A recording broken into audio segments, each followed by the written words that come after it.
여러분 안녕하십니까? 새누리TV의 강요엘입니다. 이번 시간에는 천국을 구성하고 있는 12보석이 상징하고 있는 의미가 무엇인가에 대해서 살펴보도록 하겠습니다.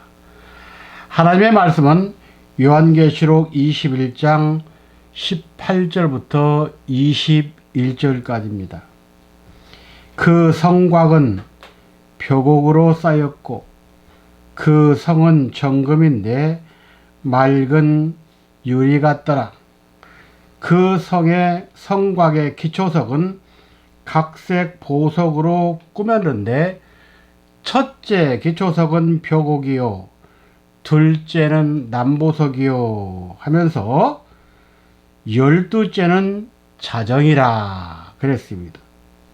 21절 그 12문은 12진주니 문마다 한 진주요 성의 길은 맑은 유리 같은 정금이더라. 이렇게 기록하고 있습니다. 요한계시록 21장은 요한계시록 20장에서 천년 왕국을 통과한 성도들에게 관련된 말씀입니다. 다시 말하면 요한계시록 20장에 나오는 천년 왕국을 통과하지 않은 사람은 요한계시록 21장 새 예루살렘 성에 참여할 수 있는 기본이 안 되고 또한 자격이 안 된다는 말입니다. 그럼 우리는 영적 장성을 이루어서 하나님께서 요구하는 뜻의 분량이 채워져야 하는 것입니다. 서론적으로 오늘 본문은 마지막 7 대접 재앙을 쏟으려고 하는 한 천사가 요한을 데리고 어린 양의 아내를 보여주겠다 했을 때 사도 요한은 어린 양의 신부가 어떤 아름다운 여자인 줄 알았습니다. 그런데 하늘에서 하나님으로부터 새 예루살렘 성이 내려오는데 그것을 놓고 어린 양의 신부라고 말한 거예요. 요한계시록 21장 9절과 10절 말씀이죠. 7 대접을 가지고 마지막 7 재앙을 담은 7 천사 중 하나가 나와 내게 말하여 가로되 이리 오라.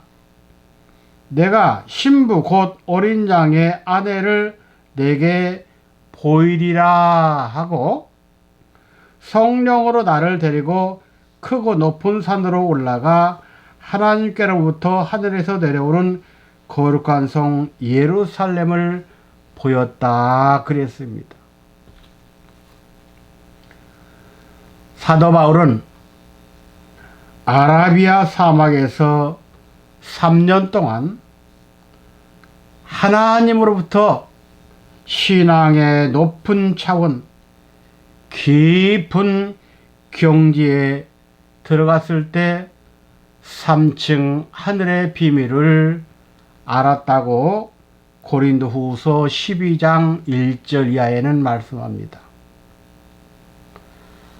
오늘 본문에 나오는 사도 요한 또한 반모섬에서 신앙의 높은 차원, 깊은 경지에 들어갔을 때 성령의 역사를 통해서 거룩한 성 새 예루살렘을 보았다고 고백하고 있습니다. 요한이 본 새 예루살렘 성은 문마다 진주문인데 이 진주는 조개의 고통의 결과로 나타나는 것입니다. 그러니까 천국의 문일지라도 고통 없이는 안 된다는 말이 되겠죠. 요한계시록을 결과적으로 요약해서 말씀드린다면 계시록 21장과 22장이라고 말씀드릴 수 있습니다. 여기에는 천국에 대한 내용이 나오는데 천국은 지구의 절반도 안 됩니다. 왜 이렇게 천국이 작은가? 그 이유는 구원 받는 자가 너무도 적다는 말입니다. 그러나 천국은 영원히 없어지지 않기 때문에 영원한 세계라고 말하고 있습니다. 이러한 새 예루살렘의 영광은 태양의 7배의 빛으로 구성되어 있으며 하나님께서 인정하는 의인만 들어가는 세계입니다. 내용으로 들어가서 일대지 어린 양의 신부 즉 새 예루살렘 성의 내용에 대해서 살펴보도록 하겠습니다. 요한계시록에 나오는 어린 양의 신부는 첫째, 성도의 옳은 행실이 있는 자를 말합니다. 요한계시록 19장 7절과 8절. 두 번째는 새 마포 옷을 반드시 입어야 합니다. 요한계시록 19장 8절입니다. 마태복음 25장 1절부터 13절까지 말씀을 보면 열 처녀의 비유에 대한 말씀이 나옵니다. 이 비유는 이 땅 위에 있는 교회가 그리스도의 신부로 마침내 천상의 새 예루살렘 성의 비유를 말한다고 성경은 가르칩니다. 그러면 새 예루살렘 성에 대해서 나누어서 살펴보도록 하겠습니다. 첫째, 요한계시록 21장 11절 새 예루살렘의 영광의 빛은 벽옥과 수정 같다고 했습니다. 새 예루살렘의 성의 빛을 벽옥과 수정으로 알려주신 의미는 천국은 맑은 세계라는 뜻입니다. 첫째, 벽옥은 하나님의 은혜를 상징하는 보석이고, 두 번째, 수정은 투명한 것이기 때문에 성도의 순결성과 성결성을 의미하며, 나아가 의롭고 하나님의 은혜가 충만하며 영광스러운 세계를 의미하는 보석입니다. 계시록 21장 15절부터 21절까지 보면 새 예루살렘 성의 모양이 나옵니다. 새 예루살렘의 모습이 우리들에게 보여졌다는 것은 천국은 분명하게 어떤 장소가 지정되어서 그곳에 있다는 것을 가르칩니다. 다시 말씀드리면 천국은 상상의 세계가 아니라 어떤 장소에 존재하고 있다는 것입니다. 바로 그 장소를 가야 되는데, 보통 교회를 다니는 사람들은 천국은 어디에 있겠지? 좋은 곳이야. 이렇게만 생각하고 죽으면 간다 그래요. 여러분들, 살아서도 가지 못할 길을 죽어서 간다는 것은 언어 도단입니다. 그럼 기독교인들은 빨리 죽고 빨리 생명이 끊어져서 천국 가면 좋은데, 왜 암에 걸리면 빨리 낫고 병에서 해방되려고 그렇게 몸부림칩니까? 죽으면 천국 가는데. 말이 안 맞죠? 세상에 이런 말이 있어요. 개똥밭에 굴러도 저승보다 이승이 낫다. 그러니까 영원한 천국을 가려면은요, 우리가 이 땅에서 천국으로 완전히 구성되어 있어야 됩니다. 그러는 사람만이 들어가는 거예요. 그것을 소회, 요한계시록에서는 생명책에 기록된 자만 들어간다, 이렇게 표현하는 것입니다.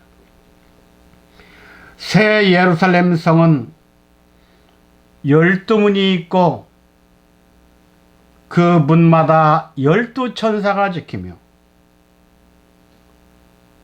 문을 또 받들고 있는 12기초석이 있고, 또 12지파의 이름이 있으며, 기초석 위에는 12사도들의 이름이 기록되어 있습니다.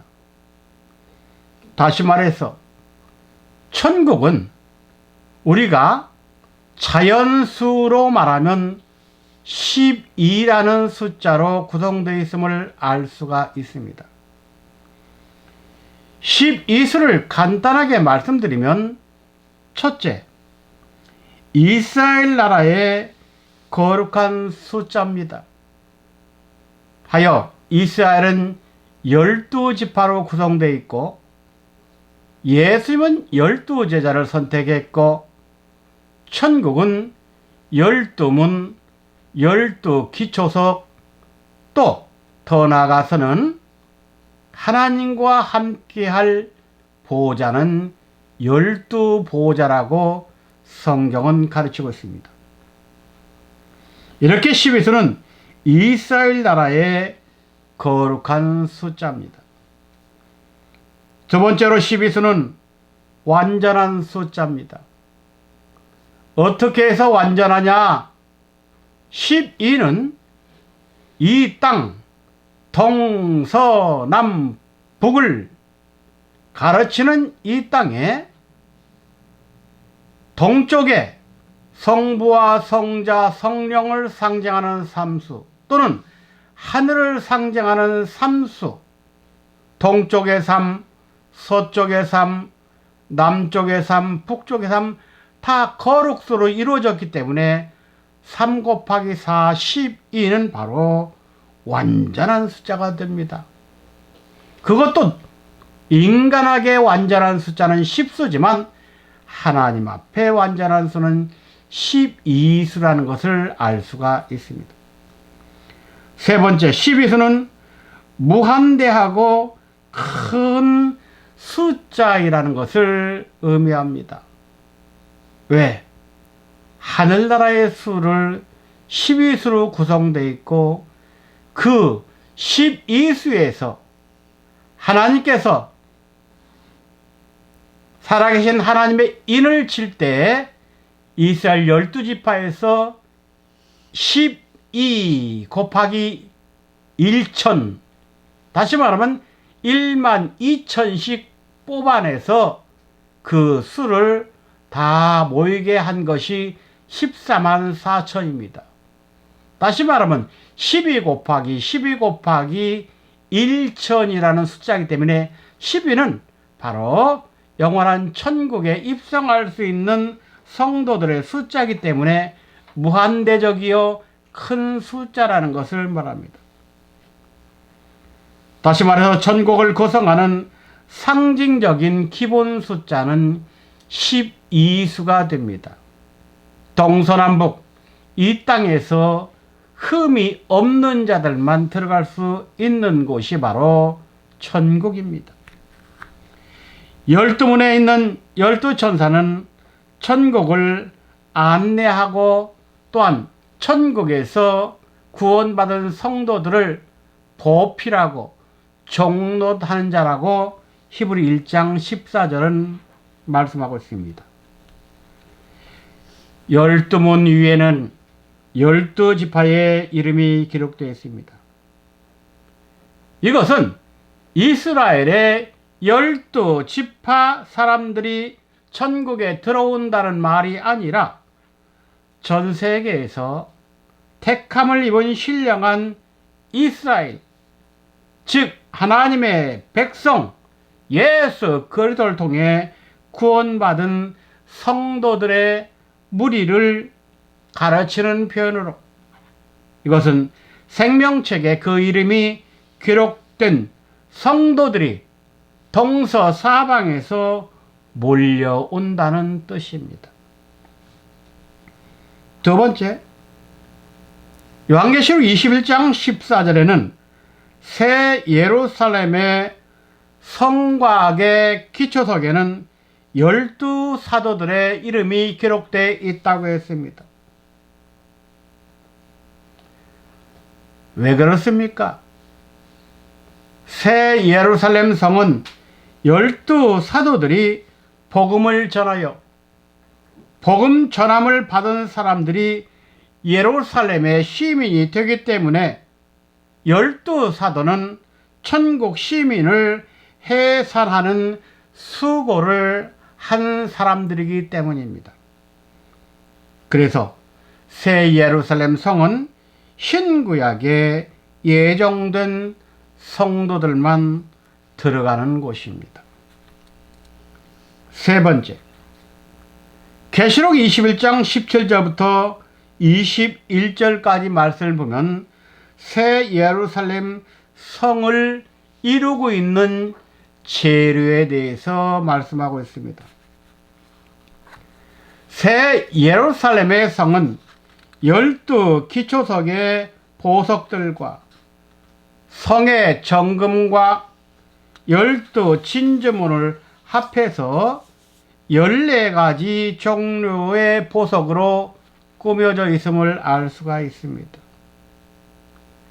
이것은 천국이 절대 세상적 보석으로 꾸며져 있다는 것이 아니라 상징적인 의미, 12보석이 가지고 있는 귀하고 아름다운 것을 우리들에게 알려주면서 그 보석마다 가지고 있는 특성의 의미를 가지고 우리들을 향해서 하나님의 은혜와 하나님의 사랑을 전달하시고자 하는 의도가 있는 것입니다.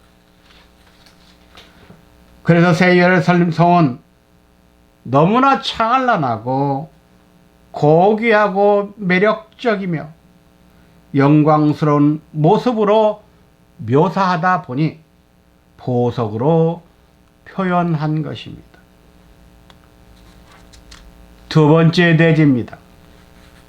새 예루살렘 성의 모습을 말씀드리겠습니다. 첫째, 계시록 21장 18절 보면 그 성곽은 표곡으로 쌓였고 그 성은 정금인데 맑은 유리 같더라 그랬습니다. 천국이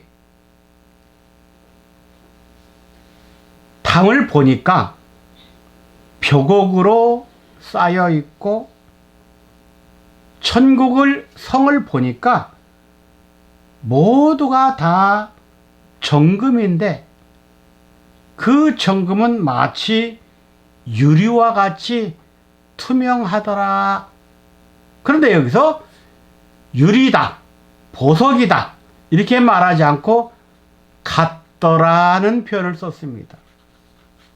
자, 그 뜻이 뭐냐? 첫째, 같더라는 실제적 보석이 아니라 실물과 유사하다는 뜻입니다. 두 번째, 그래서 본문에 기록된 보석들은 상징적인 표현입니다. 세 번째, 새 예루살렘 전체는 투명체의 정금성이라고 이해하면 됩니다. 네 번째, 새 예루살렘 성은 너무나 고귀하고 아름답고 가치가 있다는 말입니다. 정금이라고 했습니다. 정금은 정금인데 맑은 유리 같더라 했습니다. 이 뜻은 정결한 성이라는 것을 의미한다는 말입니다. 티 없고 흠 없고 점이 없는 곳입니다. 두 번째, 성곽의 12기초석은 12보석으로 꾸며져 있습니다. 계시록 21장 19절부터 20절 보면은 그 성의 성곽의 기초석은 각색 보석으로 꾸며졌는데 첫째 기초석은 벽옥이요 둘째, 셋째, 넷째, 12째는 자정이라고 했습니다. 계시록 21장 14절은 그 성의 성곽은 12기초석이 있고 그 위에 어린 양의 12사도의 12이름이 있더라 그랬습니다. 12기초석이 있고 그 위에 12사도의 이름이 기록되어 있다고 했습니다. 그런데 여기서 12문에는 12지파의 이름이 기록되어 있지만 12기초석에는 12사도의 이름이 기록되어 있더라 그랬습니다. 누구는 문에 기록되어 있고 누구는 기초석에 기록되어 있다. 기초석은 땅속에 묻혀 있죠. 보이지 않습니다. 그러나 문은 누구든지 볼 수 있죠. 그런데 성경은 이렇게 말합니다. 여호수아서에 문은 차자를 말하고 기초석은 장자를 말한다고 했습니다. 그러니까 문보다 기초석이 더 낫다는 얘기죠. 그럼 보이지 않는 곳에 왜 12사도 이름을 올려놨냐? 그들은 이름도 없이 빛도 없이 주님 안에서 환난 받으며 말씀을 전했기 때문에 하나님이 장자로 인정해 준 사람들입니다. 12사도는 가장 귀한 보석의 존재와 같이 새 예루살렘 교회를 세우는 데 있어서 아주 보석과 같은 보배로운 존재라는 말입니다. 12사도들 때문에 교회가 시작됐고 그들은 세계를 돌아다니면서 전도했습니다. 그래서 새 예루살렘 교회를 세우는데 장자와 같은 기초석이 되었던 것입니다. 세 번째, 12보석 색깔의 상징적 의미는 무엇인가? 보석마다는 색깔이 있고 강도가 틀리고 아름다움이 각자 자기 고유의 위치에서 가지고 있습니다. 그러면 12보석은 색깔이 다 다르고 거기에는 무슨 하나님의 섭리가 담겨 있을까요? 첫째, 벽옥입니다. 벽옥은 다른 말로 아스파라스라고 하는데 벽옥의 색깔은 차색, 청색, 초록으로 투명한 수정색입니다. 벽옥의 뜻은 무흠한 의를 표상하고 안위와 안식을 상징합니다. 두 번째, 남보석은 사파이어로 하늘빛 옥을 말합니다. 남보석의 뜻은 위대한 이상을 상징합니다. 세 번째, 옥수라고 했습니다. 옥색을 띠며 그 뜻은 소망의 표상입니다.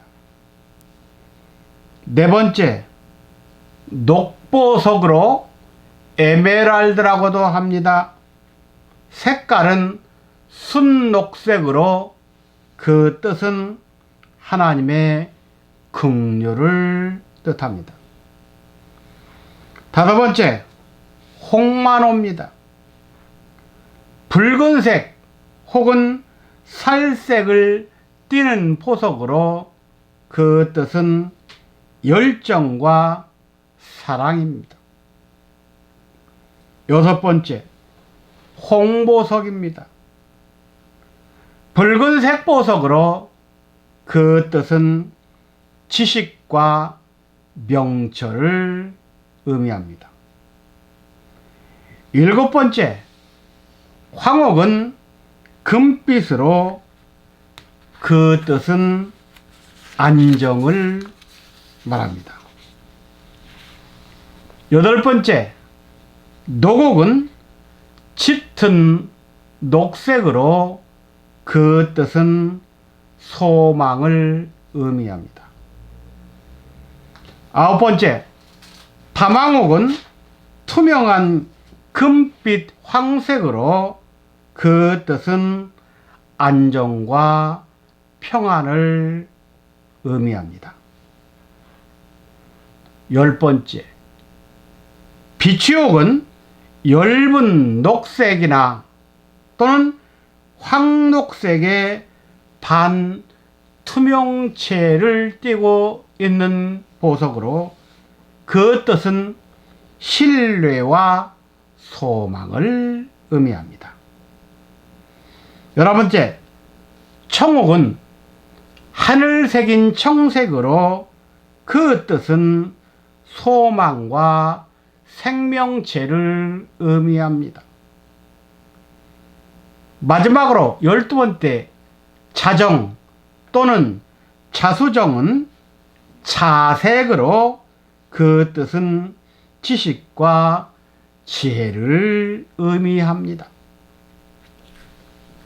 천국의 기초석은 이상과 같은 12보석으로 꾸며져 있는데 이 보석들은 땅 위에서 가장 고귀하고 가장 아름답고 가장 귀하고 가장 고가의 보석들입니다. 이처럼 새 예루살렘 성은 이런 실제적 보석으로 꾸며진 것이 아니라 하나님의 영광의 세계가 그렇게 아름답고 고귀하다는 뜻입니다. 이렇게 12보석으로 말하는 것은 하나님의 영의 세계를 시간과 공간의 제한을 받고 사는 육신의 인간들의 생각으로는 도대체 알 수가 없기 때문에 세상에서 가장 귀한 것으로 상징적인 말씀으로 우리에게 가르치고 있다는 것을 알 수가 있습니다. 3대지입니다. 그렇다면 이러한 12보석들의 공통점이 있는데 그 공통점을 찾는다면 무엇인가? 12보석은 일반 돌보다는 아주 강하죠. 또 다른 돌보다는 몇 가지 의미를 가지고 있습니다. 첫째, 강도가 강하고 불수불변의 특징을 가집니다. 두 번째, 가장 고귀한 가치를 지니고 있습니다. 세 번째, 각 보석마다 고유한 색깔의 아름다움을 지니고 있습니다. 네 번째, 순수하다는 것입니다.